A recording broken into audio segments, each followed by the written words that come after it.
learners and viewers. A very warm welcome to this session. Today we will be discussing about indicators of human trafficking. We have seen what is human trafficking, what are the vulnerability factors related to human trafficking, and now we will discuss the indicators of human trafficking. Identification of human trafficking, is a long-term process. You cannot identify a trafficker at one go. An incident may perhaps give some kind of an indication that human trafficking is taking place, but in many cases there are just be one or two indicators of trafficking.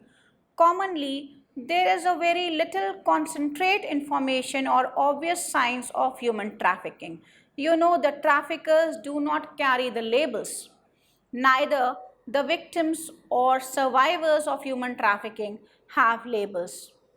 There is at the most an assumption that human trafficking is taking place or is likely to take place. Other than this, human trafficking can easily be confused with other forms of criminality such as smuggling of migrants.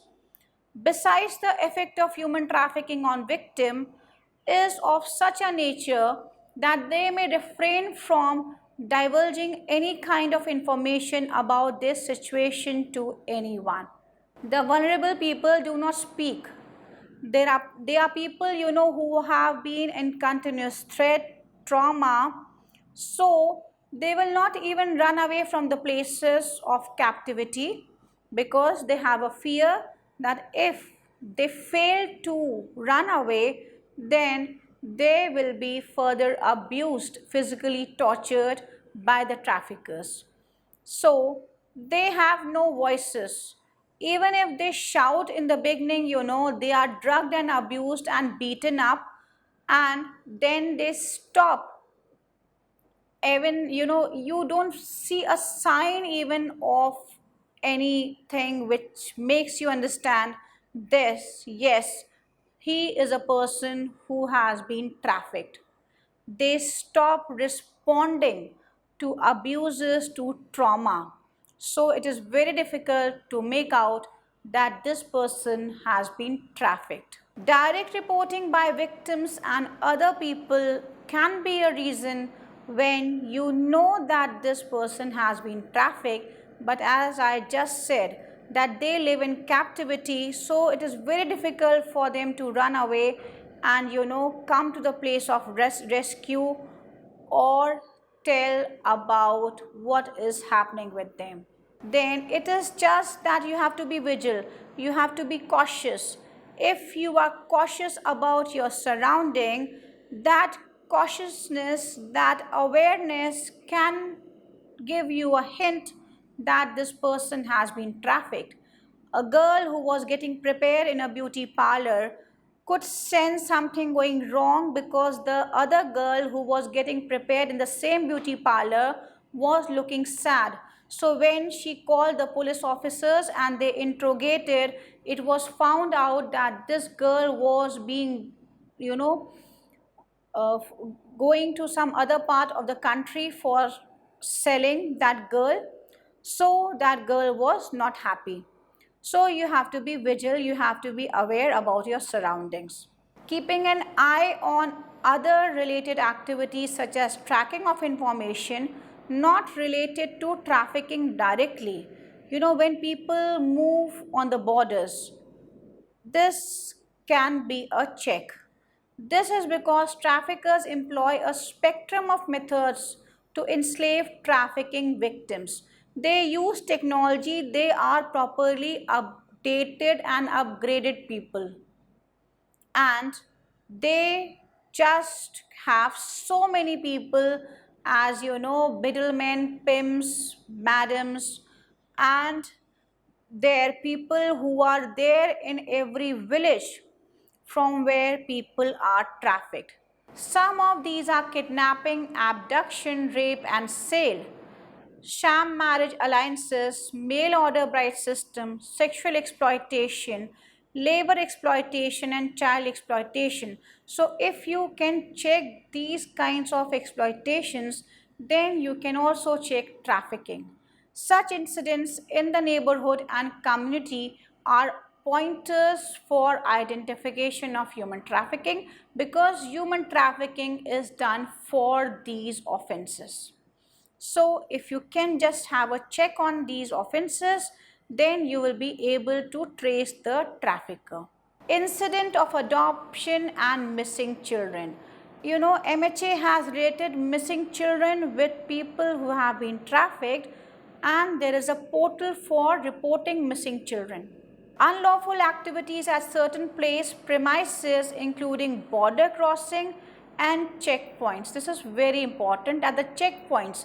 So we have to have people who are working as border police officers or in CRPF, in military, to be vigilant about their surroundings, because if they find movements, they can check, they can investigate and interrogate people, and in cases where people are trafficked, they make the same kinds of statement.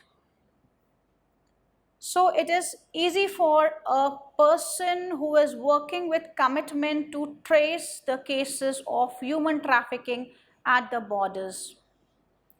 At the bus stands, at the railway stations, even in the trains, we have seen pamphlets about creating awareness of human trafficking.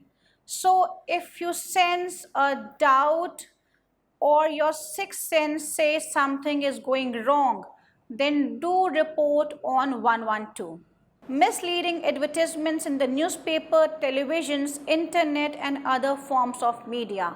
Something which is very lucrative but not practically possible. Just double check it. Because the traffickers give very lucrative job offers inside the country and outside the countries. Somebody who is from your village, your neighbor, or your relative, and comes up with a very good marriage proposal, be cautious that you cannot just listen to him and follow him and believe him. Whatever he says, you have to have a check, because he may be a middleman or a trafficker. Suspicious movement of persons in the vicinity should be taken care by the beat police officers, by community policing, by the adults in the area, and by a proper vigil in the family.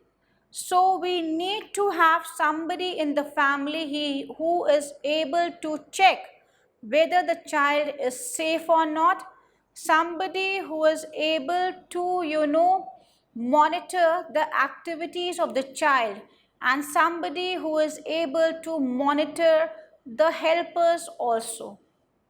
So people who just think that the maids will take care of their children and the adults at home should always go for police verification and should be double sure before keeping a person. And my personal advice will be that if you have an adult in your home, then do keep them, because all people are experienced people, and out of their experience, out of their love and emotions, they will keep your child protected.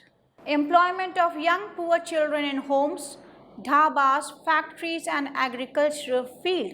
We all have seen these people working. So this is a clear case of violation of Child Prohibition Act. Then this is a clear case of violation of a child's constitutional rights, his legal rights, and his rights under the Juvenile Justice Care and Protection of Children Act 2015. So if you see any person, any child who is working at home, then do report it. Even in the dhabas, factories and agriculture field, you cannot employ children, because they need to grow and develop. So the vulnerabilities need to be addressed by the state governments, and people have to be aware of their surroundings so that children are not employed when they should study. Human trafficking for sexual exploitation is closely linked to crime network, involving drug and gun running, car thefts, burglaries, corruption, immigration, criminality, visa and passport counterfeiting, and money laundering. So, drug syndicates should be reported. And it is not that the people who are prostitutes want to be drugged. It is out of their vulnerability to keep them shut or to accept whatever is happening to them is okay, they are drugged. So they may be the carriers and the users. So you have to have a sensitive approach towards understanding the issues of human trafficking. Then only you will be able to identify. Proactive activity needs to be done. Targeted raids should be conducted on the basis of the local intelligence unit in the brothels, in the hotels, in the massage parlors, beauty parlors, factories, mines, industries, agriculture fields, and on the social platform, the cyber crime police has to take into consideration all the movements, because you have to check whether somebody's privacy is getting affected or somebody's rights are being violated. Planned operation at tourist spots, places, border crossing and checkpoints need to be done by the authorities. Identification of routes used and planning operation at transport facilities and other suspected nexus points are very important to be handled by able officers, accompanying other agencies such as the labor and safety inspectors on their proactive operations to observe conditions and identify who is present is also a proactive activity. General indicators can be age. People who are young are vulnerable. Gender. Gender can be a issue, and gender can be a misnomer, because if you want for labor, you can prefer a male over a female. If you want to prefer for sex, it can be male and female both. For drugs, it can be male and female both. For organs, male and female both, but the person should be healthy. Location or origin. We have cases wherein we know that from particular communities, from particular states, we find cases of human trafficking more as compared to the other states, being the source or the areas from where they are picked, and the destination points where they are used, and the transit points where they move. Documentation is very important. By seeing the document, by recording everybody in the population register, you can indicate the cases of human trafficking. So everybody should have a record of his or her existence as Indian national.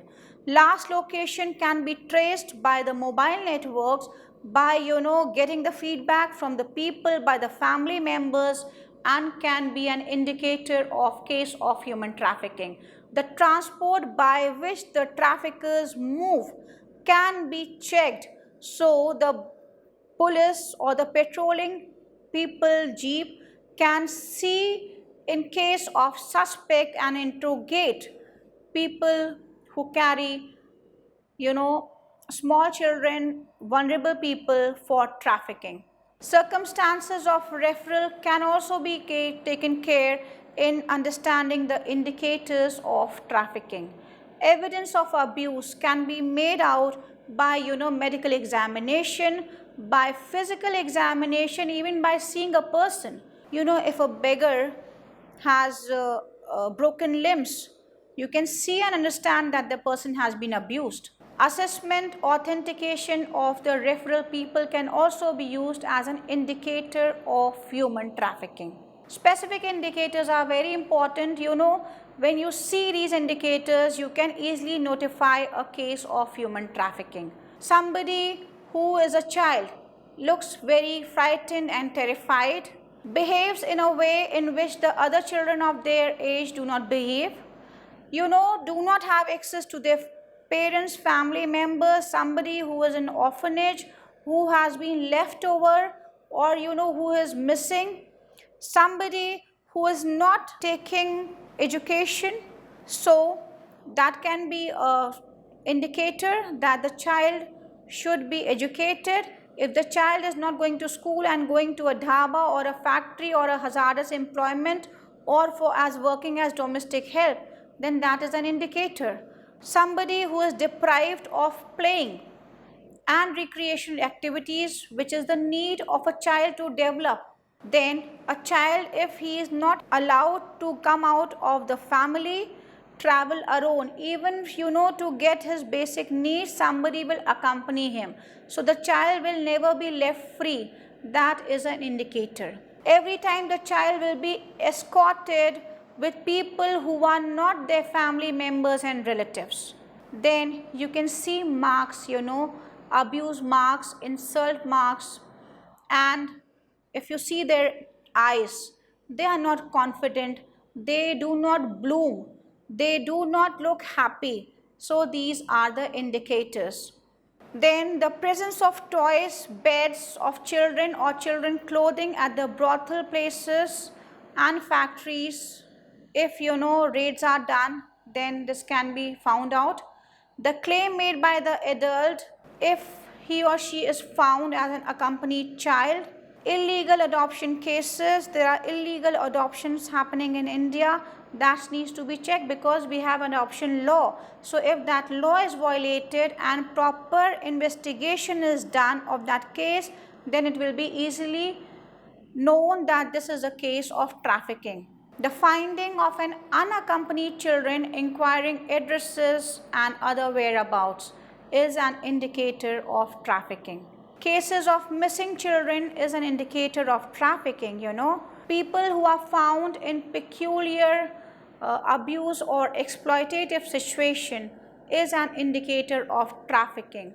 Children who are trafficked for domestic servitude may be living with a family, may not getting food, or they eat leftover food which lacks nutritious diet and balanced diet. They are not properly well clothed. They are not allowed to mix with the family members and friends and neighbors, or they do not get the opportunity to talk with the strangers. They are not sent to the school, not allowed to leave house, and they are not paid, or if they are paid very meager salaries. And inhumane treatment is a thing which can be taken into consideration while knowing that this person has been abused or has been trafficked. Concerning adults, if we want to check, then fear and anxiety. They will not be able to talk with people with confidence, neither they will be allowed to interact. They will not be allowed to move alone. They will be compelled to work in hazardous or exploitative situations with little or no payment. They will be found in dingy rooms or areas which are, at secluded places. They may be, behaving abnormally. So you will just think that this is something not normal or he is a mad person. They may be subjected to violence or threats all the time. That can be a case that they are not subjected to violence and threat, but their family members are subjected to violence and threat, so that they continue to work at that place. They suffer injury as a measure to control them. Discipline is in the form of punishment. Maybe they are not able to, interact in the local language which is there. So you can understand that this person does not belong to this place. then medical care is never provided to them, because if the doctor reaches them, then maybe the doctor will be able to understand their conditions. They do not have passport or travel identities, neither their own identities, Aadhaar cards, voter card, etc. So they cannot be traceable. They are afraid of authorities because sometimes they violate the law and sometimes they sign on papers and believing that if they go against the employer, then they are committing a crime. Sexual exploitation cases, you can go by age. So according to the location and the market, you can understand the case people who have been trafficked. Brothel movements or hostels or guest house movement of young people. Sometimes you can see that they are always escorted and somebody is watching them continuously. Have tattoos on their hands or on their legs to indicate ownership. They do not have money as they work as slaves and in captivity. They dress up differently to attract more people. Somebody, you can have an interaction and understand that this person has been brought or sold. Evidence that group of young women are under the control of others, so a lot of girls walking together with some men. Suspected victims, have violent sex, so cases of sex abuse, misleading advertisement, then they are not allowed to run away or go from the clutches of the traffickers. In labor exploitation cases, somebody from your own place will exploit you because you are vulnerable. They move in small groups. They live in dingy places or unsuitable places where any calamity can happen anytime, and they cannot be rescued. They are not dressed equipped properly, then labor laws are not followed at the places of these employments. They work for long hours under deprived working conditions. They depend totally on the employer for their medical needs, for their physical needs, for accommodation, transport, whatsoever may be.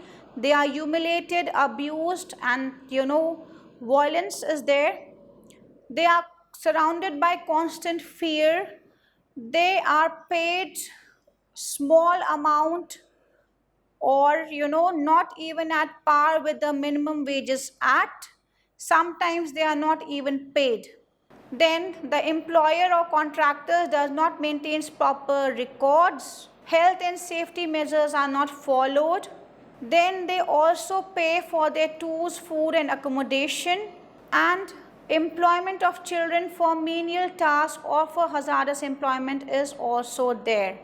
People who are begging or committing petty crimes can be easily noticed on the streets. Many of these are poor or children who need care and protection. They are a part of activities of organized criminal gangs, and somebody is continuously monitoring them. If they do not follow the orders, then they are punished brutally. They move in small groups in train, buses, so easily can be understood that these children are beggars. They can be vulnerability in cases of organs. So for organs, your vulnerability can be an indicator. Fear and stress can be an indicator. The language issue, because your language can be different than the language of your family members. Then repeating the same sentences, so whatever they have been taught, they just repeat the same sentence again and again before the authorities. So this is an indicator. They do not look physically or mentally like the other family members in the group. They lack confidence. Body language and the spoken words do not relate or do not match. So the authorities under the Organ Transplantation Act, the committee under the Organ Transplantation Act, the beat officer can easily find out the cases of organ transplantation. How will you validate the indicators of human trafficking? By stopping these people, by inquiring these people, by putting them different questions, by medical examination, by fact checking. So, you just check the family history, you inquire everything about the family from that person. So, somehow you will understand at some point he will start speaking the truth or he will stop speaking to you. Then checking the data with the missing person and relating these people who have been trafficked with the photographs of the missing persons. Psychological intervention by involving the psychologist. Family tracing is a very good method to find out, to validate whether these people are trafficked or not. Then checking the records. They will not carry their records. So if you just check all the records, you will find gaps and lapses. Then there is a possibility that they belong to the demand areas of human trafficking. And if you properly check the demand areas and you check that, okay, this child is looking healthy, so he may be employed as domestic labor or as a domestic help, and you check it, then you can find the truth. Checking at source and transit by the stakeholders can be an indicator wherein you can validate, yes, that this person has been trafficked. So indicators of trafficking are there. You have to be vigilant, you have to be safe, and then you have to keep your surroundings safe. So you can identify the traffickers, you can identify the victims and survivors of trafficking if you are aware. So in the end, I will just like to say, walk as you talk should not be followed on the streets. It should be followed at your home only. So if you walk on the roads, be safe, be aware of your surroundings, and do not be so much involved on the mobile devices that you even do not notice who is standing next to you. Thank you for this session. Have a nice day.